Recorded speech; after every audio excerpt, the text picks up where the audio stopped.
త్వరలో జనసేన పార్టీలో చేరబోతున్న మచిలీపట్నం ఎంపీ వల్లభనేని బాలశౌరిని మర్యాదపూర్వకంగా కలిసిన గన్నవరం నియోజకవర్గ జనసేన నాయకులు గరికపాటి శివశంకర్.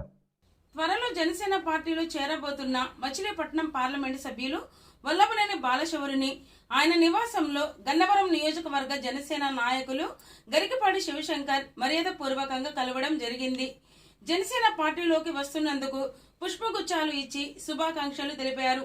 ఈ సందర్భంగా శివశంకర్ మాట్లాడుతూ మచిలీపట్నం ఎంపీ వల్లభనేని బాలశౌరికి శుభాకాంక్షలు తెలుపుతున్నామని, జనసేన పార్టీ తరపున మచిలీపట్నం నుండి ఎంపీ అభ్యర్థిగా పోటీ చేస్తారని, మళ్లీ ఎంపీగా ఆయనను గెలిపించుకునేందుకు ప్రతి జన సైనికుడు కృషి చేస్తారని తెలిపారు.